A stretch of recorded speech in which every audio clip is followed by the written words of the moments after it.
Allez, c'est parti pour le débrief de la semaine. On va parler baisse des taux d'intérêt, indice boursier et crypto-monnaie ensemble dans ce nouveau format de vidéo. J'espère que vous allez kiffer. Des j'aime, des commentaires, ça serait parfait pour commencer. Et on envoie direct du bois ce petit débrief. Débrief un petit peu, voilà, un petit peu du dimanche, un petit peu en mode nature peinture. J'avais envie de vous montrer un petit peu mon environnement. Et tout en, évidemment, en étant productif comme d'habitude pour préparer cette nouvelle semaine qui arrive et pour parler évidemment de ce qui s'est passé la semaine dernière. Alors, la semaine dernière, effectivement, vous le savez, ce qui s'est passé, c'était effectivement ce qu'on attendait sur les marchés depuis maintenant quelques mois. C'était effectivement la baisse des taux d'intérêt de Jérôme Powell. Qu'est-ce que ça veut dire et qu'est-ce que ça signifie une baisse de taux d'intérêt? Pourquoi Jérôme Powell a décidé de baisser les taux d'intérêt? On va justement en parler rapidement. Alors, ce qu'il faut comprendre dans un premier temps, les gars, c'est qu'une banque centrale, quand on a une inflation comme on a eu ces dernières années qui explose au final, puisqu'on est passé aux États-Unis d'une inflation à peu près à entre 0 et 1% à presque 10% il y a 2 ans, hein, au moment de l'invasion de l'Ukraine, au moment où au final toutes les matières premières ont effectivement commencé à réexploser. Donc ce qu'il faut comprendre, c'est que l'outil des banquiers centraux, dans un premier temps, ça va être pour juguler l'inflation, pour éviter effectivement que l'inflation ne dure trop longtemps et soit systémique et qu'on soit sur une stagflation. Les banquiers centraux ont la possibilité de monter leur taux d'intérêt. C'est ce qu'a fait finalement la Fed pendant presque 1 an et demi en remontant historiquement ses taux d'intérêt. Voilà, ce qu'il faut comprendre, c'est qu'on a monté les taux d'intérêt de manière historique pour justement éviter que l'inflation devienne systémique et s'installe dans nos sociétés.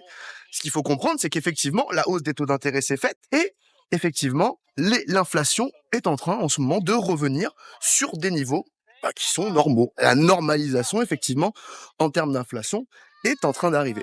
Donc, ce qu'il faut comprendre, c'est que les banquiers centraux sont arrivés effectivement au bout du processus de hausse de taux et maintenant, et c'est ce qui se passe aux États-Unis, la Banque fédérale américaine, vu que l'inflation est revenue sur des niveaux normaux, eh bien, normalise l'économie américaine, c'est-à-dire qu'on va commencer petit à petit à baisser les taux d'intérêt. Mais attention, par contre, je t'arrête tout de suite.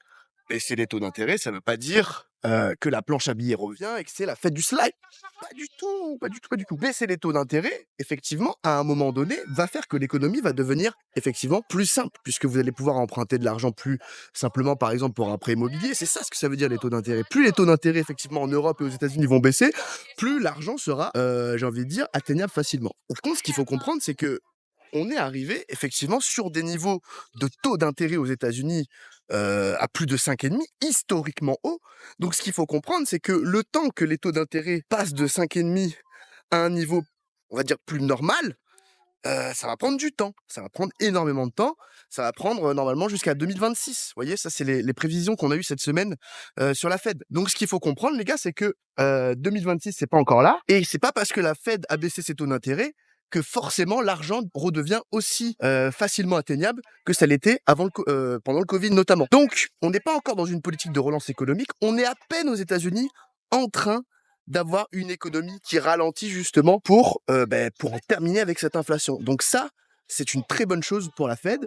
Donc la Fed a décidé, mesdames et messieurs, cette semaine, ou la semaine dernière du coup, de baisser les taux d'intérêt de 0,50 points, donc de 2 points de base, c'est ça qu'on dit, de 50 points de base. Donc 0,50% de baisse de taux d'intérêt. Effectivement, c'est plutôt une bonne nouvelle pour l'économie parce que l'économie a su, en tout cas américaine, rester assez solide pendant que l'inflation commençait à baisser. Attention, maintenant, effectivement, on arrive sur les moments où l'économie peut continuer à baisser. En tout cas, c'est le but de la Fed. La Fed veut que l'économie ralentisse sans s'effondrer pour effectivement permettre à l'économie de repartir sans pour autant être impactée par l'inflation qu'on a eue pendant 2 ans. Voilà. Donc, baisse des taux d'intérêt sur la Fed, baisse du coup forcément du dollar américain, forcément, puisque la hausse de taux fait monter le dollar en général, la baisse de taux le fait baisser, sous crainte de ralentissement économique, mais pour l'instant, ralentissement économique voulu et totalement maîtrisé par la Banque fédérale américaine. Donc plutôt une bonne réunion. On a eu un Jérôme Powell extrêmement confiant cette semaine du côté de la Banque fédérale américaine. On a eu le FOMC, donc mercredi, qui au final était la réunion pour laquelle Jérôme Powell allait expliquer au final pourquoi il allait baisser les taux d'intérêt. Donc il a expliqué. Donc voilà, ça c'était une grosse étape cette semaine. C'était un des moments les plus importants sur le marché. On était en live pour ce moment-là, les mesdames et messieurs. Donc le but c'est de comprendre que vraiment sur les gros événements, Trading Academy, les gars, petit pouce, petit j'aime, petit commentaire au cas où, hein, en plein milieu de la vidéo. On aime ça, c'est comme ça. Mais quoi qu'il arrive, les gars, donc Jérôme Powell baisse ses taux d'intérêt. Donc ça, c'était quelque chose que le marché quand même attendait depuis des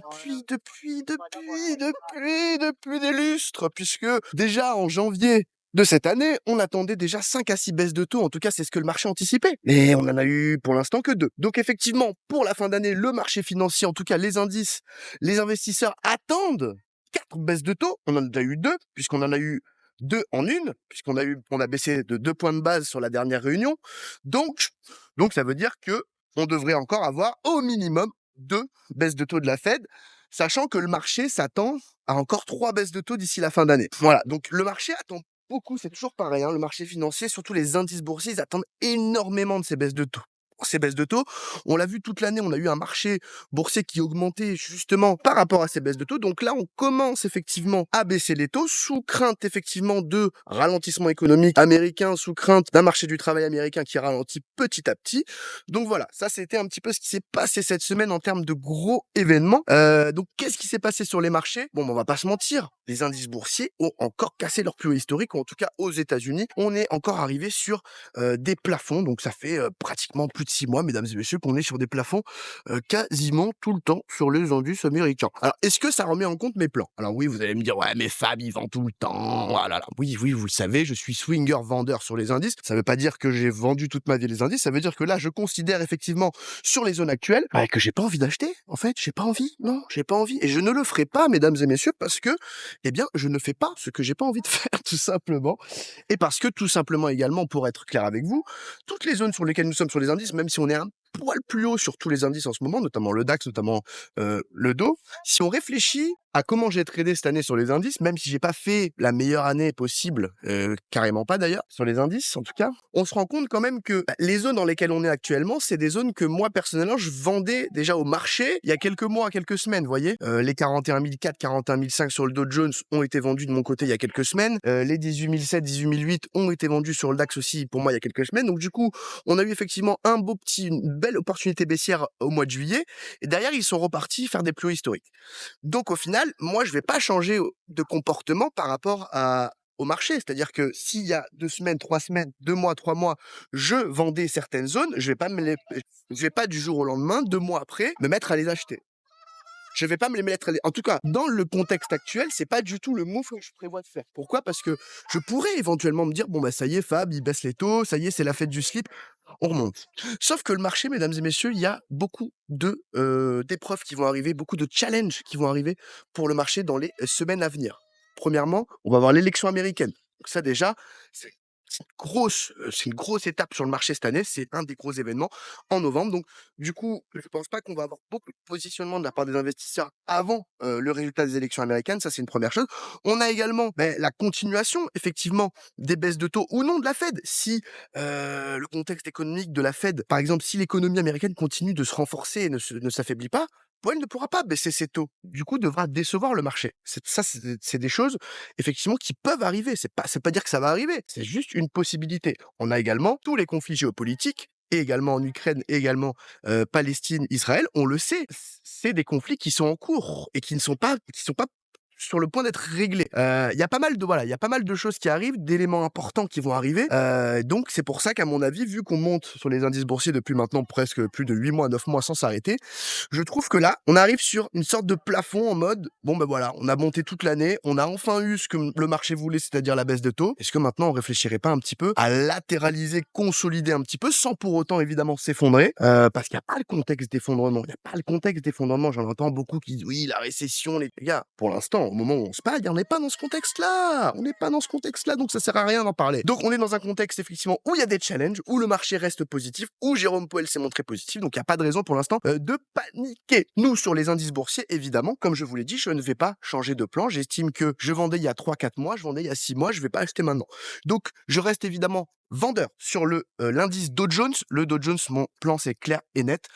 Tant je vous l'ai donné en plus sur le Discord. Tant qu'on est sous les 42 200, 42 300, le plus haut de la semaine dernière, je cherche des positions et des renforts vendeurs. Ça, c'est une première chose. Pareil sur le DAX. Tant qu'on est sous les plus bas, sous les plus hauts, excusez-moi, que le marché reste sous les plus hauts en mode plafond de verre, vous voyez, sous les 19 050, 19 150 en clôture hebdo, alors je continue de privilégier les stratégies vendeuses, mesdames et messieurs, je ne changerai pas. Et c'est pas parce que je fais des vidéos avec un beau point de vue que je vais vous faire plaisir. Alors, pour en terminer avec cette vidéo, parce que j'ai pas envie que ça dure 1000 ans non plus, très très belle réaction également sur le marché des cryptos. Pourquoi? Parce que c'est simple, les marchés des cryptos, on le sait, c'est un marché qui est en train de latéraliser, de consolider depuis 3 à 6 mois. On a eu un premier mouvement aussi, notamment sur le Bitcoin, qui l'a fait au final faire un nouveau plus haut historique, qui a relancé au final la tendance des cryptos. Et depuis au final 3 à 6 mois, depuis mars, avril, on va pas se mentir, on est sur des phases de consolidation globale. Alors oui, je sais, il y a des altcoins qui sont plus faibles, donc forcément, il y a certains altcoins qui n'ont pas profité de la hausse du Bitcoin encore. C'est pour ça qu'on n'est pas encore dans le bull run. Le bull run, pour moi, par contre, là maintenant, au moment où on se parle, a plus de chances d'être déclenché. Pourquoi? Parce que la Fed commence à baisser ses taux, l'économie américaine va reculer. Je vous rappelle que quand vous tradez des cryptos, que vous investissez des cryptos, c'est des cryptos qui sont face à une monnaie, donc BTC USD. Si le dollar vient à baisser dans les semaines et mois qui arrivent, forcément, effectivement, ça va laisser la possibilité aux cryptos d'avoir une amplitude un peu plus large, effectivement. Donc, on est sur des supports sur l'ETH, sur Solana, sur Link, sur RNDR. Voilà. Bref, les gars, je vais pas vous en donner 50. Si vous voulez connaître plus, vous avez toutes mes vidéos crypto dans les cryptos de A à Z dans la playlist sur YouTube. Donc voilà, on va pas se mentir. On est toujours sur des niveaux de renfort, d'investissement également. Donc voilà, Link, RNDR, Solana, voilà, ETH, ça me semble intéressant également et INJ, voilà. C'est les 4-5 qui me viennent comme ça et qui, je pense, pourraient être assez sympas à voir évidemment, sur le long terme. Et quand je dis long terme, c'est pas 6 mois, les gars. Long terme, ça peut être 2-3 ans, hein. Voilà. En tout cas, mesdames et messieurs, j'espère que ce débrief vous a plu. Ça fait à peu près 10 minutes. Je voulais pas que ça se fasse, que ça soit plus long que ça. J'ai essayé de vous résumer rapidement avec un bel endroit. Vous voyez? Ça, c'est à côté de chez moi. J'y viens souvent. Les clés de ce qui s'est passé cette semaine. J'espère qu'on va continuer à travailler fort. J'espère que vous allez continuer à m'envoyer toute votre force sur Twitch, les gars, et sur YouTube. Donc, n'hésitez pas, commentaires, j'aime, etc. Si ça vous plaît, partage. Et puis, je vous dis à demain pour les stratégies de la semaine. On va rentrer dans les détails, évidemment, des plans techniques sur les marchés financiers. Bye bye.